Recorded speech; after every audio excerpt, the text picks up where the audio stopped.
What I'm going to do in the next few minutes is look at kind of setting out the legal definitions of the public domain. And I should start off by saying that there has already been a lot of commentaries by leading experts in the field of copyright law, where they've set out the definition of the public domain. So our aim in this project was never to summarize those definitions or in fact to restate them, but our aim was in fact to explore the context of the public domain, and then looking at that context and then add it to the empirical work to consider the value of the public domain. So in this sense, we have come up with 4 definitions, and 4 definitions for the purpose of this project. And the 4 definitions are, as you can see on the slides, copyright works which are out of term of protection, works which do not qualify for copyright protection, underlying ideas not appropriating substantial expression, and then works offered to the public domain by their creator. So what I'd like to do in the next few minutes is to go through each of these definitions and see how the different elements can fit into the public domain or within the copyright structure. So first of all, the most straightforward and the one I probably won't spend a lot of time on is the copyright works outside of term. So what we found out, first of all, is that, for example,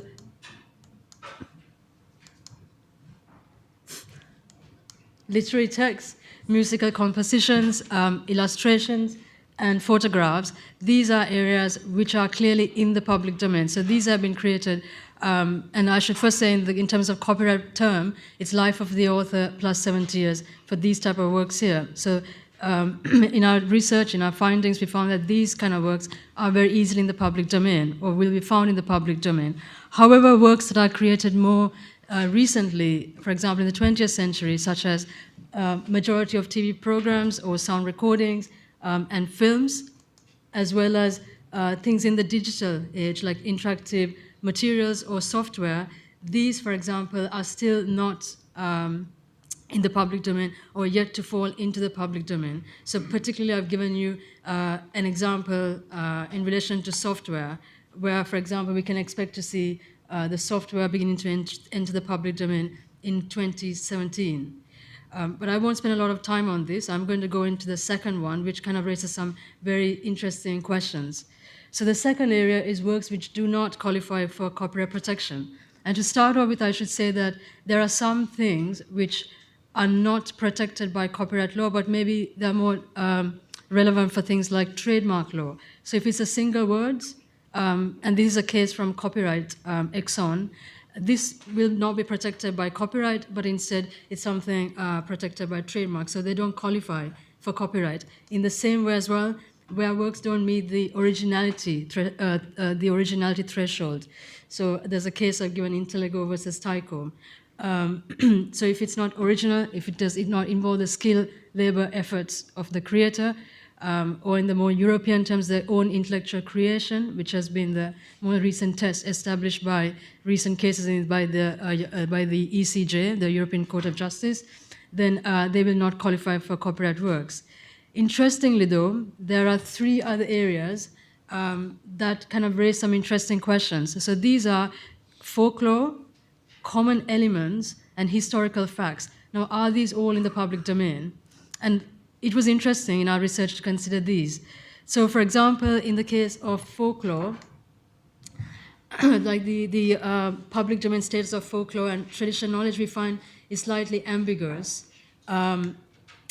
But also we see that it is in the way that it is expressed. And for example, there are 2 interesting cases from Australia that illustrate this point. So in that first case, and I'm not going to try and pronounce those names, they are both of Aboriginal arts. And in that first case, the court found that Aboriginal art is actually of communal origin. It's a communal creation, and therefore it is in the public domain. It is not something that can be protected by copyright. However, interestingly, in Australia, just 3 years later, the court found that Aboriginal art, in that case, it was to do with art on carpets, whereas the previous one was art on a banknote. The art on carpet, where people were walking on it, was said to actually attract copyright and was actually protected as copyright work. So folklore can be it's a slightly ambiguous, but at some level it can be in the public domain, but also we have found that it can also fall in within the copyright structure. The other one is common elements. So can common elements are they in the public domain, or are they protected? And when I mean by common elements, I'm going to put a very famous case from the UK. So Big Ben, Houses of Parliament, the Route Master Red double-decker bus. So these are all things that we see every day. You know, aren't they in the public domain? So the picture you see is the claimant's picture, and the picture you can see now is the defendant's picture. And if I was to ask you whether you think that's an infringement or not, I'm not sure which way you would go.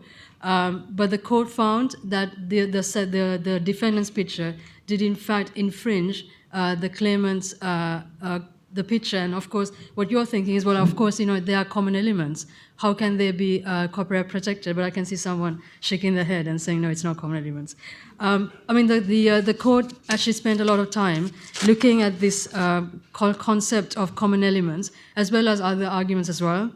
And the defendant, in fact, brought pictures into court to show others who have used the same picture. I mean, there are so many other, and the defendants is like a tea, they were selling tea for tourists. But I have seen the same picture on T-shirts and other, kind of tourist items.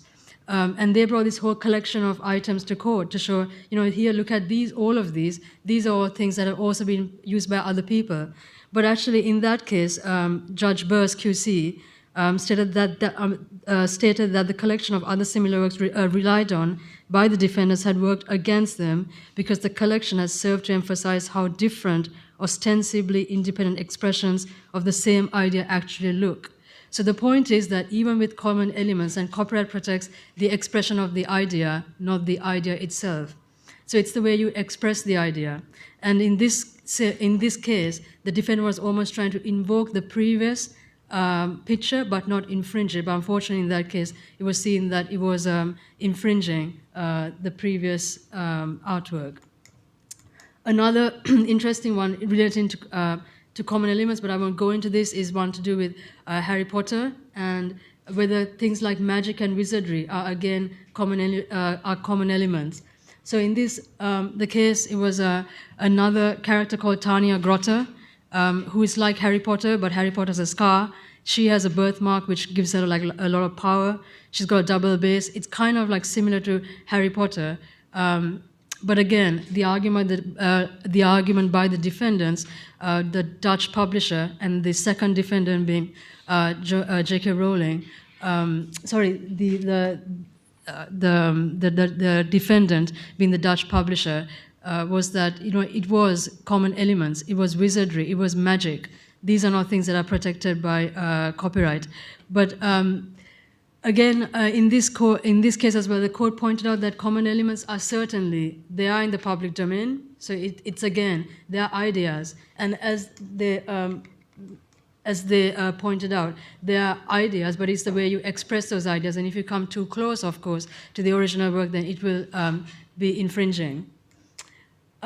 And then the third definition that we use is underlying ideas not appropriating substantial expressions. And there is a lot written here by some legal commentators like Groscheider and also Mark Rose. And I've given a quote there, and I'd like to read that if I can see this on the screen. It says, copyright depends on drawing lines between works, on saying where one text ends and another begins. What much current literary thought emphasizes, however, is that texts permeate and enable one another, and so the notion of distinct boundaries between texts become difficult to sustain. And I think that's really a very important point in the kind of world of co-creation we live in, where when we create and we co-create, the kind of work tends to merge, and it's not very clear where one text ends or one work ends and the other begins.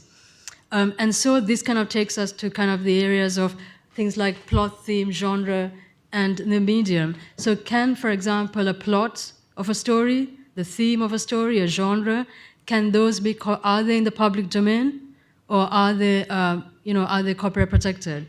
And again, I have an example from Harry Potter. It's just that Harry Potter I think there are so many cases surrounding that. And here, in fact, the writer of Willy the Wizard, Adrian Jacobs, alleged that the 4th book in the Harry Potter series, Goblet of Fire, was based on Willy the Wizard's story, the Willy the Wizard. Now, the question was, and in fact the case in court focused a lot on the plot, the subplot, and the theme of the. It wasn't really about word-to-word copying, which is what you might hear in normal or in copyright cases, but it was really about the plot. So can you actually, is that in the public domain? And interestingly, in this case, the court, and in other cases as well, the court has taken the view that there are ideas. So things like the plot, ideas which are relatively simple and abstract and at such a high level of generality that they fall in the idea side rather than the expression side of the line. So it's again how you express that idea, but the court was very clear in the point that things like plot, yeah, they are kind of general concepts, they are in the public domain, but it's the way you express it and the way it's done by the defendant that will either infringe or remain in the public domain. Fictional characters are a bit of a funny one in the UK, and it's never been too clear, but we've had a history of, or a line of cases, and we go right back to 1928-35, when the question was asked whether fictional characters can be copyright protected. And in the UK court said no, and that was to do with Sherlock Holmes. So fictional characters not copyright protected. We move a little bit forward to 1940, and then the question was again, can fictional characters be copyright protected, or is it in the public domain, or are they not? And the question here was to do with Popeye. And in this case, the court said, Popeye, the character in itself, actually was protected as an artistic work, but not as literary. So Popeye was drawn as a cartoon figure in a comic book, and the court said, what is protected is the cartoon as drawn. So it is an artistic work, but not a literary work. So it seemed to be that the UK started on a very reserved approach and then kind of moved to being more flexible. And then we move a little bit forward again to 1949. And again, Sherlock is another case involving Sherlock. And again, are fictional characters copyright protected? The court goes back again and says, no, they're not copyright protected, or they cannot be considered as literary figures. So quite different to countries like the USA, for example, where you have two very distinct tests, one called story being told, or sufficiently delineated test, and you can see fictional characters are very well protected in the USA. In UK, not so. Fictional characters remain a bit ambiguous and not protected so much by copyright. Finally, works where permission is granted a priori. These are basically works where the creator kind of offers to the public or to the public domain in a way by the use of this kind of free and open public licenses like the Creative Commons or general public license. So really, it allows the creator to specify certain conditions under which they can be used. And of course, these have been used a lot in creative works and as a kind of alternative to the copyright system. So I think I've already run out of time. So, but that was kind of like setting out some of those legal definitions, which now I know my colleagues are going to kind of apply in the empirical work. Thank you. Thank you, Dinusha. Yeah.